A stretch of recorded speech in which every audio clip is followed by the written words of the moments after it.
Markets, what do we have there? 33 points down for the Sensex, 10 points down for the Nifty. Nifty is holding above 5,400. Sandeep Agli, how encouraging is that? The fact that Nifty is still holding above 5,400, and once again India is the best performing market in the entire region. Nikunj, it is certainly encouraging when we open down with a gap and we have almost come to that level.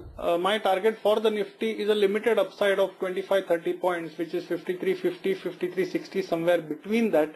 And you can't just buy a Nifty for 25-30 points upside. I would rather be stock specific. And on the other side, Bank Nifty is showing me some sign of weakness. That is what is concerning. So I don't think the Nifty will run away. Possibly Bank Nifty also may not fall beyond 100 points. So it will be a struggle, and the Nifty and the Bank Nifty will be in a sideways range, and individual stocks will move their way. Let's discuss fund flows, liquidity and the global risk appetite with Dhruv Chatterjee, Senior Research Analyst with Morningstar. Dhruv, good morning. Thank you for joining us. First, paint the big picture for us. If I look at the absolute foreign inflows this year, for the current calendar year, foreign institutional investors have invested about $12 billion. That is some kind of a record inflow. But if I look at your report, the Morningstar report, that's not getting captured in real institutional flows. Yeah, so basically this report is focusing on the India-focused offshore India funds and ETFs. So these are funds with dedicated exposure to India. They're only investing in India, not having partial exposure to India. So if you see what has happened pretty much this year is in the first quarter of 2012, you had a very healthy inflow of almost $1 billion into the focused India offshore funds and ETFs. In quarter two, because the way the rupee behaved, it was down almost 9% against the dollar. You saw foreigners exiting these funds quite heavily. In quarter two of 2012, you have seen outflows to the extent of $1 billion. July also, there have been outflows, but they have been minimal. So year to date, India-focused offshore funds have seen outflows of about $500 million. Now, this is the focus funds. If I look at, there are also a lot of flows coming in by way of funds having partial exposure to India. And these would constitute your BRIC funds. This would constitute your Asia ex-Japan funds. Now, what has happened over there is a bit different. Basically, if you see the last quarter of 2011, when the Indian equity markets were kind of crumbling, that time average exposure to India in a BRIC fund fell from 21% to about 14.5%. This year, so far, up to end of June, we have seen that exposure already back up to 18-19% on average. So what we are seeing is we are seeing an increased allocation to India in some of the BRIC, Asia ex-Japan funds and some of the emerging market funds. But the India focus funds and ETFs still continue to see net outflows for the year to date. So, Dhruv, I mean, what is it that we can expect by way of fund flows in, say, the next 3 to 4 months, given that fundamentals are still pretty much sticky? We haven't seen any constructive policy action, so to speak, from the government, which indeed, from foreign investors' point of view, is clearly the eyesore. Yeah, so I think it's going to be basically depend on three things. One is the macroeconomic environment is still not that conducive for big, tremendous inflows into India-focused funds per se. The other factor, I think, a big factor is going to be the way forward for the rupee. The rupee is what has been driving outflows from the India-focused funds. Here, over the past year, the rupee is down 20%. A number of funds are based or domiciled in Japan. Now, the rupee has fallen even more against the Japanese yen over the past year. So, because of that, a number of these funds denominated in Japanese yen have been really underperforming the broader indices. So, I think the rupee is going to be a major factor, and if that depreciates again, that is going to again, draw outflows from these funds. The third factor is going to be the overall global risk environment.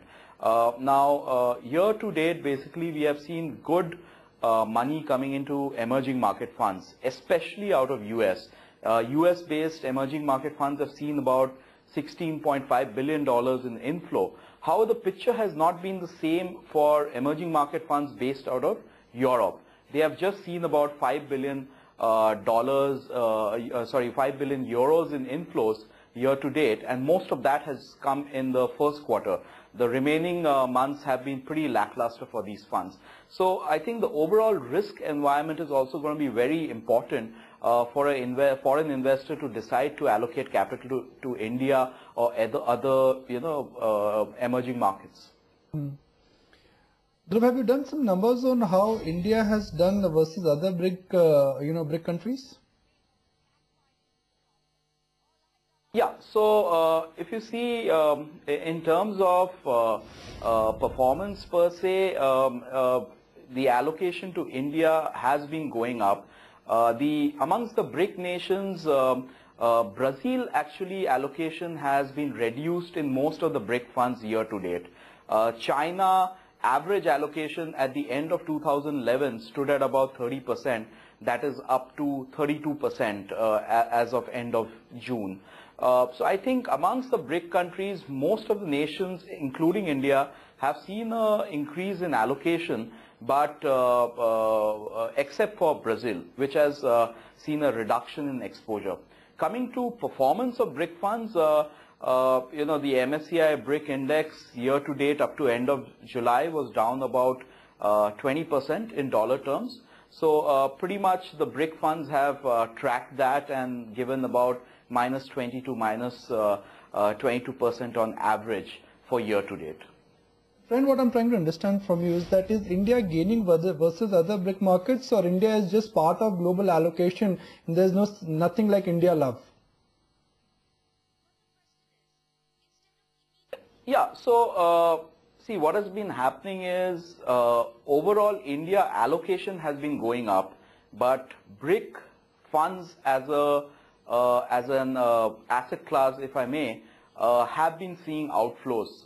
Year to date, outflows have been about 500 million, which is not too significant. But last year, they have seen about $6 billion in outflows. So, means in general, I don't think it's per se, because there have been outflows from the BRIC fund in total, even though the India allocation is going up, it is not contributing in a very major fashion. All right, Dhruv, appreciate your time and thank you for joining us. Let's go to Mitesh again to just check on the Nifty mood. Mitesh, Nifty futures are still trading at a 16-point premium. And if so long as Nifty is trading at a 15-16 point premium, needless to say, the undercurrent is bullish.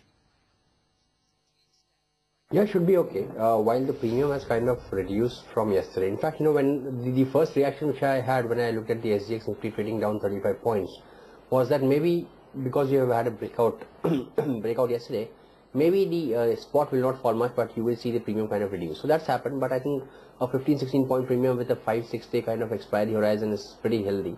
And I would, as mentioned earlier, I think as long as we are above 5380, 5390, I think there's a good chance that we will see some kind of follow-up buying happening. If not immediately now, I think possibly in the second half of session today or tomorrow early morning.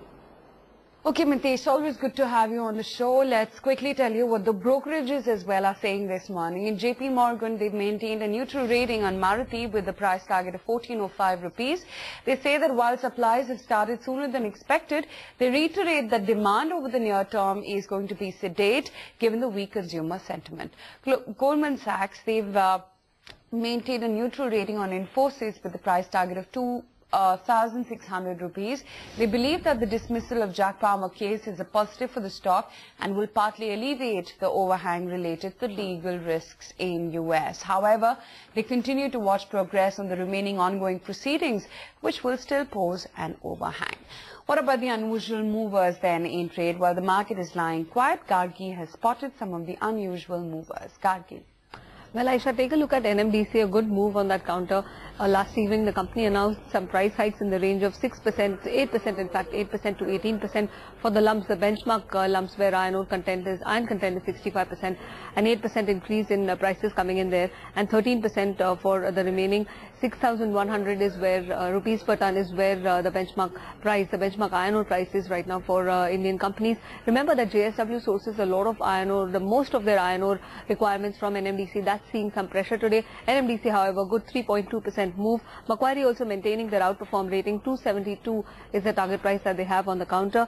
Also take a look at Pantaloon Retail, some pressure building on this counter too. In fact, we pointed out this stock just before market opened. The CCI rejecting the notice seeking the nod for the Aditya Birla and Pantaloon deal, and they've said that the deal has yet to be approved by both the boards, and that's probably some roadblock that we are seeing for this deal coming in. Pantaloon facing pressure on that front, 0.6% lower for AB Nuvo also there. Look at the divestment candidates, and you can see some run-up continuing in these counters. We spoke to a few analysts. Take a look at MMTC, STC and Hindustan Copper. September is when the government is going to start looking at, starting the divestments for this year. And if you look at STC, 2.9%, Hindustan Copper, 2.3%, MMTC also would show a similar move there. Keep an eye on these counters. Surely we will see a continued momentum in these companies till the final announcement of divestment comes, which we're expecting will be soon in September.